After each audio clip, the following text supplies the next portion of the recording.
saudara yang terkasih di dalam nama Tuhan Yesus. Apa kabarnya hari ini?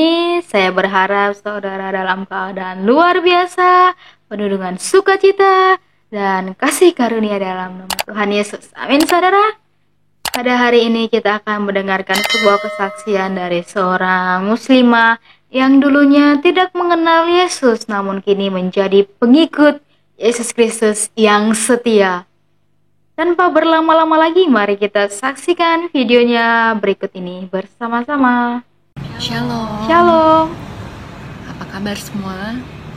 Saya ingin mengucapkan terima kasih untuk yang sudah menyaksikan video YouTube kesaksian saya tentang pengalaman saya dalam mengenal Tuhan Yesus dan saya menerima Tuhan Yesus. Dan ini sesuai dengan janji saya akan memberikan lagi kesaksian tentang pengalaman saya sebelum saya dibaptis dan bagaimana saya menyampaikan kepada keluarga saya tentang keputusan iman saya yang baru. Nah, jadi sebelum saya dibaptis ya, pada waktu itu setelah saya yakin saya harus terima Tuhan Yesus, saya putuskan saya terima Tuhan Yesus. Dan ya saya juga mulai berpikir lalu kemudian bagaimana dengan keluarga saya. Saya tidak ingin ada yang ditutup-tutupi, saya ingin jujur, saya ingin terbuka dengan keluarga saya dengan keyakinan saya yang baru, dengan keimanan saya yang baru. Ya, saya mulai menguatkan hati saya pada saat itu dengan apa yang mungkin akan saya terima dari keluarga saya, seperti tanggapan atau apapun. Saya tidak tahu apa yang akan terjadi pada diri saya pada saat itu, tapi niat saya hanya ingin jujur kepada mereka. Saya tidak ingin ada apapun yang ditutup-tutupi pada saat itu. Nah, waktu itu sebelum saya memberitahu, saya cerita kepada mama saya, pada orang tua saya. Sebelumnya saya cerita masalah ini kepada adik saya yang di bawah saya langsung gitu. Jadi pada kesempatan itu saya bilang sama adik saya bahwa saat ini saya mempunyai keyakinan yang baru, saya mempunyai iman yang baru, dan saya sudah memilih Yesus dalam kehidupan saya, dalam iman saya yang baru. Dan saya akan bilang sama mama gitu. Dan sebelumnya saya memberitahu kamu dulu, saya memberitahu adik saya dulu gitu. Nah, pada saat itu ya adik saya ya pastinya kaget dengan keputusan yang saya ambil gitu. Dan dia sempat juga mendebat saya masalah agama seperti itu. Ya pada saat itu saya tidak bisa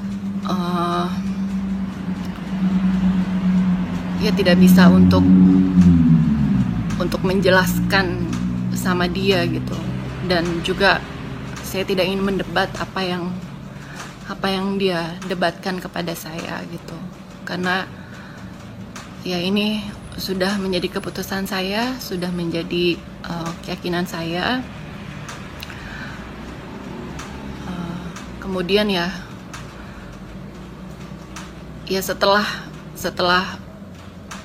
ya adik saya sempat mendebat saya terus, tapi akhirnya dia peluk saya. Terus ya dia bilang sama saya, ya kalau memang itu sudah menjadi keputusan teteh, saya terima gitu. Jalani itu dengan baik-baik kalau memang itu sudah menjadi keputusan teteh gitu. Saya sebagai adik, saya menghargai gitu. Ya, adik saya laki-laki ya, dan saya berterima kasih sama dia untuk dia menghargai keputusan saya gitu. Ya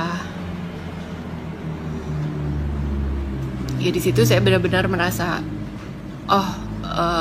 keluarga keluarga saya, adik saya gitu ya, adik saya tidak melakukan hal yang bagaimana gitu terhadap saya. Dan saya bilang sama dia, saya tetap sama, saya tetap kakak kamu, hanya memang kalau untuk masalah keimanan mungkin saya berbeda gitu.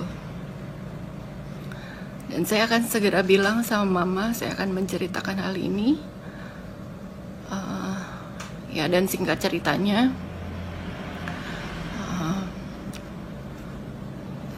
ya di dalam satu kesempatan di situ saya maaf saya mengingat cerita ini, saya jadi kembali apa ya, ya ada rasa haru gitu, ada rasa tentang proses yang saya alami. Nah, terus pada satu kesempatan di rumah, saya bilang sama mama saya, di situ ada adik saya juga yang lain. Saya bilang sama mama saya memberanikan diri ya, sebelumnya saya berdoa bagaimana saya harus ngomong sama keluarga saya gitu, sama mama saya terutama. Terus ya saya ngomong lah empat mata sama mama, sama ibu saya ya. Saya bilang, Ma, ya saya mau jujur sama mama tentang keyakinan saya yang baru, Ma. Sekarang saya pilih Tuhan Yesus. Saya punya keimanan yang baru. Ya saya menemukan ini dalam perjalanan kehidupan saya. Saya menemukan Yesus, dan saat ini saya telah menerima Tuhan Yesus sebagai Tuhan saya. Kemudian ya mama saya sebagai orang tua, sebagai ibu pada saat itu pastilah sedih, pastilah kecewa, karena bagaimana kok ini bisa terjadi gitu. Ya, saya pun juga tidak pernah membayangkan hal ini dan harus berkata seperti ini kepada orang tua saya gitu. Ya, saya mengerti perasaan dia gitu. Ya dia sedih lah, dia menangis juga pada saat itu. Kenapa gitu, kok Teteh bisa begini gitu, kenapa, coba Teteh pelajari dulu gini-gini. Ya saya bilang, saya sudah pelajari, dan juga saya cerita tentang pengalaman saya sebelumnya mengenai masalah mimpi yang saya alami seperti itu. Nah ya waktu itu ya mama saya ya dia langsung ngontak keluarga saya yang lain gitu. Saya harus bagaimana sebagai orang tua menghadapi anak saya seperti ini gitu. Nah, setelah diskusi mungkin dengan keluarga besar yang lain, karena memang keluarga saya Muslim, kemudian dari keluarga saya meminta untuk saya diruqyah gitu. Jadi mama saya nih sebenarnya masih nggak percaya gitu. Ini mungkin bukan anak saya gitu. Ini mungkin kok nggak mungkin anak saya seperti ini gitu. Jadi ini pasti ada hal yang lain gitu. Nah, jadi dari pihak keluarga meminta saya untuk saya diruqyah. Nah, pada saat itu saya sempat menolak lah dalam hati saya gitu. Kenapa saya harus diruqyah gitu? Memang ada apa dengan saya gitu? Saya nggak ada apa-apa gitu. Nah, tapi waktu itu ya om saya bilang, ya kamu ikuti saja permintaan dari keluarga. Kalau memang benar itu Tuhan yang ada di dalam kamu, ya udah kamu ikutin aja prosesnya gitu. Ya akhirnya saya mengikuti proses saya mengikuti ruqyah gitu ya. Jadi ada beberapa ada dua orang, ya satu ustadz, ya satu ya mungkin yang memang biasa membantu untuk melakukan ruqyah gitu ya. Ya mereka datang juga, ada beberapa dari adik dari sepupu almarhum papa saya, terus ya juga dari adik papa saya, om saya, dari keluarga ibu saya, ya disaksikan lah beberapa ini. Terus ya sebelum proses ruqyah itu, ya saya berdoa, saya berserah sama Tuhan. Saya nggak ngerti, kalau memang saya memang harus jalani ini, ya sudah saya jalani. Walaupun mereka, jadi di proses ruqyah itu, jadi kalau di Kristen itu mungkin sama dengan pelepasan ya. Nah, di proses ruqyah ini ya ada ininya lah, tahapnya, kayak misalkan harus ya pakai mukena gitu, terus ambil wudhu, ya seperti layaknya orang mau sholat, seperti itu. Ya udah saya ikutin ini, walaupun secara hati, keimanan saya sudah berbeda gitu. Nah, ya sudah saya ikuti prosesnya. Terus agak lama ya untuk proses ruqyah itu, mungkin sekitar 1 jam. Jadi ada satu ustadz di depan membacakan ya ayat-ayat Al-Quran gitu. Terus juga satu orang di belakang yang mungkin ngejagain kalau misalkan saya kenapa gitu, ada apa gitu, ada sesuatu di dalam diri saya. Nah, selama proses ruqyah itu mereka membacakan ayat-ayat Al-Quran, karena saya pada saat itu saya Kristen baru, saya belum banyak tahu tentang lagu-lagu rohani, lagu-lagu pujian ya. Di situ saya dari awal ruqyah sampai akhir saya cuma nyanyi, saya cuma nyanyi gini: Yesus terlebih besar, Yesus terlebih besar di dalamku, di dalamku.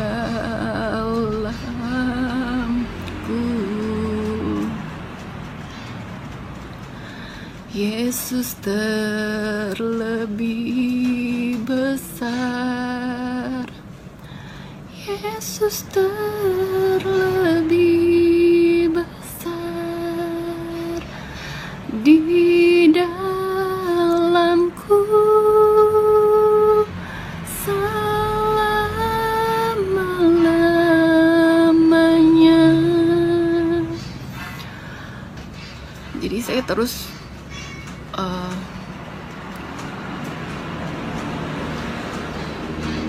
bernyanyi tentang Yesus terlebih besar. Ini kalau saya ingat cerita ini lagi, ya saya terharu tentang proses yang memang Tuhan izinkan untuk boleh ada dalam kehidupan saya gitu. Nah, setelah selesai ruqyah itu tidak terjadi apa-apa. Tidak saya kenapa, mungkin yang seperti kemasukan apa gitu, tidak ada apa-apa sama sekali. Dan ya di situ saya bilang sama Pak Ustadznya ya, pada saat itu saya bilang, Bapak, pengalaman yang saya alami ini mungkin berbeda dengan apa yang orang lain mungkin alami. Kalau Tuhan yang ada di dalam saya, bagaimana mungkin Bapak mau mengusir Tuhan yang ada di dalam saya? Pada saat itu saya bicara itu dengan tenang sekali, dengan tidak ada rasa amarah, tidak ada rasa benci, tidak ada rasa bagaimana gitu. Saya benar-benar tenang gitu menghadapi mereka gitu. Ya, dan mereka pun juga sempat terdiam dengan perkataan saya. Saya tidak banyak mengucapkan kata-kata pada saat itu, dan ya mereka sempat bilang sama mama saya pada saat itu, Ibu tenang aja, nggak apa-apa, nanti kita monitor dari rumah gitu, dari tempat mereka gitu. Ya tapi ya tidak ada apa-apa dengan saya gitu. Ya saya baik-baik aja, saya seperti biasa, saya nggak ada gimana gitu. Ya, terus saya bilang sama mama saya, ya mama bisa lihat sendiri dari saya sudah mengikuti proses ruqyah seperti permintaan dari keluarga, dan mama bisa lihat sendiri bahwa di dalam saya tidak ada apa-apa, tidak